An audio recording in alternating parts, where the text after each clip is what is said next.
যুব জামায়াতের সম্মানিত সভাপতি, ইসলামী যুব আন্দোলন বাংলাদেশের কেন্দ্রীয় সভাপতি, সংগ্রামী যুবনেতা আতিকুর রহমান মুজাহিদ ভাই সহ কেন্দ্রীয় নেতৃবৃন্দ, আমি প্রথম অত্যন্ত দুঃখজনকভাবে একটা কথা বলবো। সেই কথা হলো 2024-এর জুলাই আগস্টের গণবিপ্লবে আমাদের ভাইয়েরা ভারতের আধিপত্যবাদকে পরাজিত করেছিল।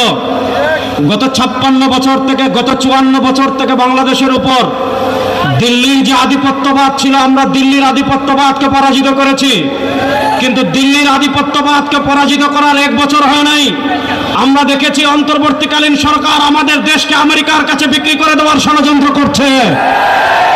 পৃথিবীর ব্যর্থ যত সংগঠন আছে তার ভিতর অন্যতম হলো জাতিসংঘ। আমরা দেখেছি জাতিসংঘের মানবাধিকার কমিশন গাজায় গণহত্যা বন্ধ করতে পারে নাই।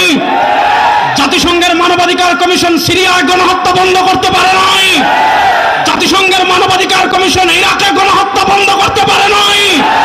আমরা দেখেছি পৃথিবীর যুদ্ধ কবলিত যত রাষ্ট্র আছে সেই রাষ্ট্রগুলোতে জাতিসংঘ মানবাধিকার কমিশনারের নামে পশ্চিমা এজেন্ডা বাস্তবায়নের তারা চেষ্টা করে। ইন্টারিম গভর্নমেন্টকে আমরা স্পষ্ট ভাষায় বলতে চাই, বাংলাদেশে যদি জাতিসংঘের মানবাধিকারের কার্যালয়ের নামে পশ্চিমা এজেন্ডা বাস্তবায়ন করা হয়, আবার যুদ্ধ হবে। ইসলামী যুব আন্দোলনের তারুণ্য আবার যুদ্ধ করার জন্য প্রস্তুত আছে না নাই? আমরা স্পষ্ট ভাষায় বলি, আমরা ভারতের যেমন দালালি করি নয়, আমেরিকার দালালি করব। আপনারা দেখেন পৃথিবীর যে সকল রাষ্ট্রে জাতিসংঘের মানবাধিকারের কার্যালয় আছে, সে সব রাষ্ট্রের দিকে তাকালে দেখবেন সেই সবগুলো রাষ্ট্র হয় যুদ্ধ কবলিত অথবা একদম দরিদ্র সীমার নিচে। আমরা জানি বাংলাদেশে এখন কোনো যুদ্ধ হচ্ছে না। বাংলাদেশকে আমরা ফ্যাসিবাদ মুক্ত করেছি, আমরা ফ্যাসিবাদ মুক্ত করেছি। আমরাই আমাদের দেশ গর্ব।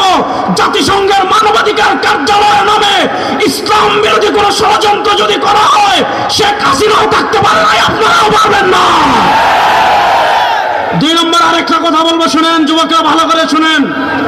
আমাদের বাংলাদেশের 54 বছরের মৌলিক সমস্যা হলো 2টা। এই 2 সমস্যার এক সমস্যা, আমাদের দেশে 54 বছরে বাঙালি জাতীয়তাবাদের নামে ভারতীয় বয়ান আমদানি করা হয়েছে। আমাদের দেশের আরেকটা মৌলিক সমস্যা হলো আমাদের দেশের ধর্মনিরপেক্ষতার নামে কাঠামোগত ইসলাম বিদ্বেষ চাষ করা হয়েছে। 54 বছর আপনারা জাতীয়তাবাদকে দেখেছেন, 54 বছর আপনারা ধর্মনিরপেক্ষতাকে দেখেছেন, 54 বছর আপনারা মুক্তিযুদ্ধের কথিত পক্ষের শক্তিকে বলেছেন, ক্ষমতায় দেখেছেন।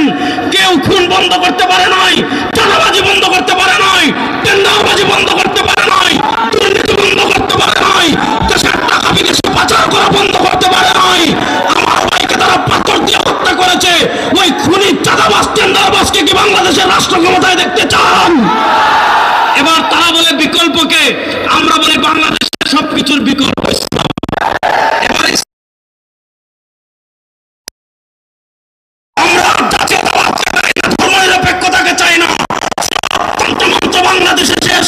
এবার রাষ্ট্র ক্ষমতায় ইসলামকে নেওয়ার জন্য আমার যুবকরা প্রস্তুত আছে না নাই? এবার একটা স্লোগান দিয়ে সমাবেশ শেষ করব, তন্ত্রমন্ত্রের দিন শেষ, ইসলামের বাংলাদেশ।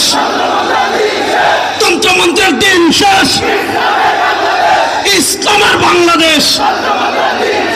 তন্ত্রমন্ত্রের দিন শেষ,